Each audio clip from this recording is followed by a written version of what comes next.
Did you know it's 50 years since the first case of Lassa fever was discovered in Nigeria? Today on Sound Health, we are looking at how the country has fared in terms of research and prevention. I'm Olasumbo Modupe. Welcome to the show.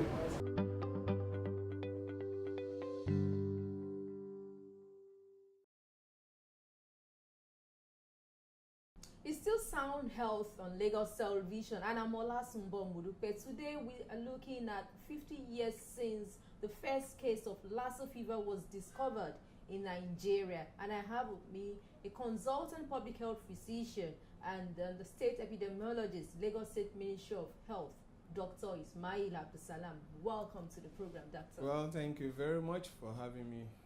Okay, it's been 5 decades since the first case of Lassa fever was discovered in Nigeria. Unfortunately, we still have pockets of outbreak. Could this be attributed to limited knowledge? Well, thank you very much. As you rightly said, the first case of Lassa fever was, confirmed January 1969, and that is 50 years from now. And that was at the Brethren Mission House, Lassa village in Borno State. Well, quite a number of people, health workers, who died within that period, trying to save those that are infected. Well, till now, we know we still have cases of Lassa fever in different parts of the country, especially 2018 is a very, very serious outbreaks that we have, and the number is quite overwhelming. More than 20 states, the Federation, have confirmed cases. Well, that is not to say that we have little knowledge in terms of the health personnel. But when we look at the level of knowledge, the public awareness, the public enlightenment, we may not be doing well as expected. So we still need to get the people aware, and in terms of infrastructure for diagnosis, a number of laboratories that can diagnose Lassa fever in the country. When we look at the number of virologists that we have in the country, when we look at the number of people who can actually take care of people with Lassa fever, when we look at other, because management of Lassa fever is multidisciplinary. When we look at those that are sociologists, we need communicators like you. We need health workers, surveillance officers, we need epidemiologists. Okay, doctor, let's get to know more about the Lassa fever disease. In what animal host is this virus maintained, and how do humans contract this virus? Well, Lassa fever is caused by a virus known as the Lassa virus, and it's from the family of Arenaviridae. There are other viruses in that family, and it also belongs to a group of fevers that we call the viral hemorrhagic fever. And the meaning of that is that patients that contract these diseases, they will have fever and some other constitutional symptoms like sore throat, headache, and cold, along with bleeding manifestations. But the bleeding manifestation is not actually a very typical symptoms of Lassa fever. It's not the one we normally see. It's not very common. Let me say it's not very common in all cases. By the time you are a patient that had Lassa fever is bleeding, then you are at the sinister stage. It's unlikely that that patient survive. Well, the vector that carried this Lassa virus is a multimammalian rat known as Mastomys natalensis. And what that means is that they are kind of rats that you find them having multiple mammary gland when you see them, when they are examined. So they are vectors that also cohabit with human being because they live around in the bushes and co. And recently, because of our own man-made activities, we are encroaching into the forest, we are cutting down the bushes and co. So we are dislodging them from their normal habitat, and they are moving into our own environment. So the multi-mammalian rat is a vector that carries the virus. Okay, Dr. AbdulSalam, is Lassa fever treatable, and could there be complications even after recovery? The Lassa fever, infection or Lassa fever cases can be treated. We have a drug known as ribavirin, and is used for treating them. But it's very important here to also state that the earlier the treatment is commenced, the better the outcome, which we call prognosis. The better the outcome for that patient. So, but again, there are complications that can come out of it. Complication number one for anybody with the infection, which is a bad complication we don't want, is for the person to die. Second one is maybe we have recorded cases of hearing or deafness in those that recovers from Lassa fever. It's part of even the symptoms times that is experienced. It's been 5 decades since the first case of Lassa fever was reported, and unfortunately we still have recurrence. About 21 states out of 36 in the country have outbreaks, especially in Edo being the recent one. Is it a threat to the nation? That question is, I will answer in the affirmative. It's a serious threat. It's a serious biological threat to the country.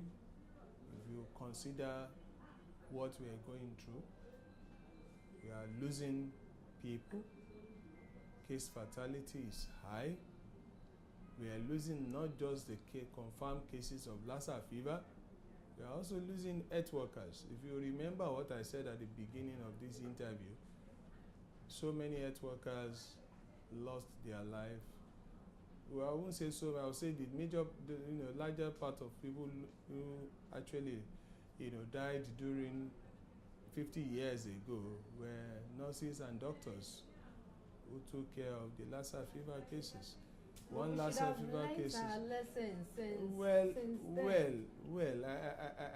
think there are so many things we still need to put in place. I said that at the beginning in terms of our increase in population. Look at 1969. What is the population of Nigeria? This is 2019 now. What is the population of Nigeria? What are the number? How many states do we have then? And the need for capacity building in terms of resources. Now, if you look at what we are having now, we can address this issue looking at certain factors. Number one, for us to really prevent and control Lassa fever, most of us strengthen the system that will make the health workers who are surveillance officer on the field to identify, to detection, and for even health workers who are at the facility to detect and report these cases. If you suspect a case of Lassa fever, you cannot just start treatment. The next thing is you need to make laboratory diagnosis.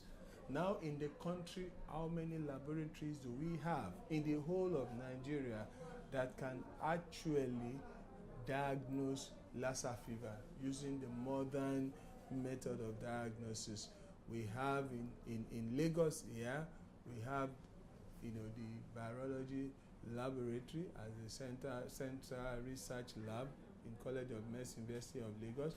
We have the reference laboratory that is in Abuja. So if you look at those two, these are two major labs, and the one we have another lab at Irua Specialist Hospital. So major three for the whole country. So we need to have capacity strengthening and infrastructure in terms of laboratory in the different parts of the countries. And that is why Lagos State Government, the Lagos State Government, in collaboration with the Global Partnership Program Canada, we now have a laboratory we call the Lagos State Biobank, which is a biosafety level 3 laboratory, which also in it has a biobank. So what that laboratory is going to do is one for diagnosis of highly infectious diseases, what we call emerging infectious diseases like Ebola, like Lassa fever, monkeypox, and the other ones. So, and it's not just to diagnose. There's what we call genomics. When we diagnose, we also do genomics and know where that strain is from. Which category is that strain? Can we trace it? Is it a strain from Nigeria? Is it from other West African countries? The other aspect is the aspect of having trained, qualified public health stroke epidemiologists. How many of them do we have at the level of the states? How many do we have in Lagos? How many do we have in the whole country? How many do we have at the Nigerian Center for Disease Control that's supposed to serve the whole country? And as I've said earlier on, Lassa fever management goes beyond just people who are within the health sector. The communicators, you are also part of those that have to manage, because in terms of information and communication dissemination before, during, and after, we need communicators, we need sociologists, you need, how many virologists do you have in the whole country? How many virologists do you have in Lagos State? So there are issues. Then aside that, we need other individuals who are also stakeholders. The private organized sectors are also needed, because the issue of health goes beyond just government funding it alone. We need the private organized sectors, we need the collaboration of the international organization, not only when the outbreak comes, but what are the emergency preparedness measures that we have for it. And that is where we have emergency preparedness and response committee in most of the states, in most of the Ministry of Health that we have in the country. And I think more importantly too, there's what we call Emergency Operations Center. I know the NCDC are going around the whole country to ensure that each state have an Emergency Operations Center whereby they can, determine whether they are at alert phase, they are at the response phase, they are at the recovery phase, when to go, when to start. The Lassa Fever 50th Conference is a forum for the scientific community to reflect and maybe prioritize on research and possible preventive measures for Lassa fever. What should be the focal points or takeaway at this conference? The conference is a very good one, and it goes beyond the country. It attracts researchers from other parts of the world who have worked on Lassa fever within West Africa, within Africa, in Europe, the Americas, the Asian. They are all going to come to Nigeria. And they're already in Nigeria. They're in Nigeria. Well, they are all going to come. Some of them are not yet in Nigeria. So they're coming to Nigeria to, talk about it, look at the issue of, detection, issue of diagnosis. What are the modern techniques in diagnosis? What are the modern techniques in surveillance? Because surveillance is very important for us getting to know that the infection is around. Diagnosis is important. Management, treatments of cases is another important aspect of Lassa fever And most importantly, which I forgot to ask, say during my earlier speech, was the area of research. Research is very, very important. Even it is not only when we have the outbreak. Operational research to even study these viruses, to know how they behave, to study the vectors. Because now, beyond what we think, that is only the multi-mammalian rat that transmit the infection, we are also made to know by the virologists now that our ratus, common rat that we have in our environment, they have isolated, they have been able to isolate the Lassa virus from them. So we are in serious trouble. So beyond the multi-mammalian rat, we have the ratus are also carrying the infection. So the aspect of research is very, very essential here. So I feel the conference is going to be a worthwhile one, because I know at the end of the day, I will be communicated, I will be issued on way forward, both in Nigeria and the neighboring West African countries where Lassa fever is very, very common and prevalent. Now the world is a global village, and everybody is very, very highly concerned. And that was what happened during Ebola. At the time America too had their own first case, everyone now know that it is not a disease that is just affecting the African country. Within a twinkle of an eye, by plane, you can travel all over the world, and then you can carry whatever you have along with you. Okay, on a final note, what should be the preventive measures members of the public should uphold? Because it's not just about research, prevention. What should be the preventive measures members of the public should uphold? Good. So my advice to the general public will be on the aspect of personal and environmental hygiene. That is very, very essential. We have talked about food and drink contaminated by rat. So what it means is that we have to cover our food very well when we are not ready to eat. When we have raw food, we have to store them in leak-proof containers so that the rat will not have access to them. We talk about our water. We ensure that wherever we put our water, we cover them effectively. And then we know that in our different houses and environment, we have the rat hideouts. So we should cover all these rat hideouts. And for members of the public, we have talked about likely symptoms. There is need for them to report any suspected cases to the nearest health facility.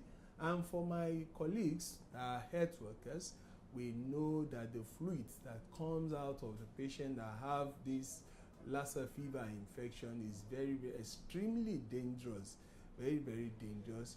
So you should advise them that high index of suspicion should be entertained when they're having cases that have fever, that have sore throat, that have any form of contact with either probable or confirmed cases.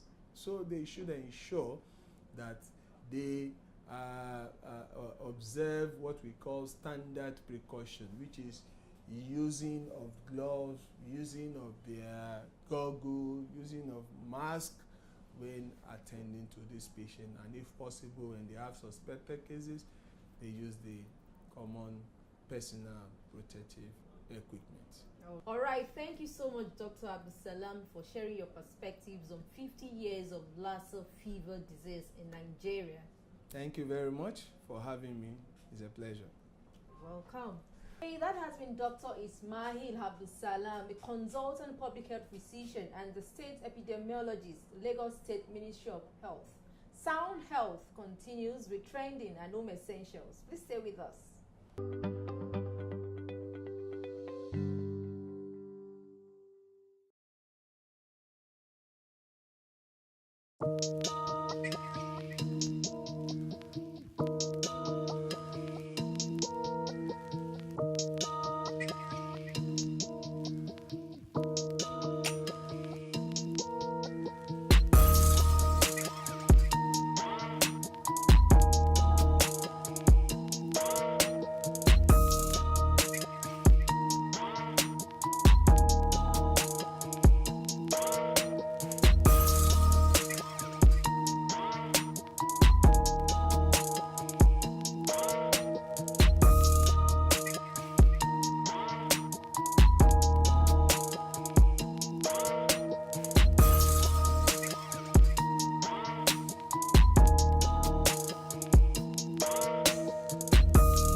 To prevent further spread of Lassa fever, please report symptoms early enough to the nearest health facility in your locality. This is where we say thank you on this episode of Sound Health. I'm Olasumbo Modupe. Thanks for watching.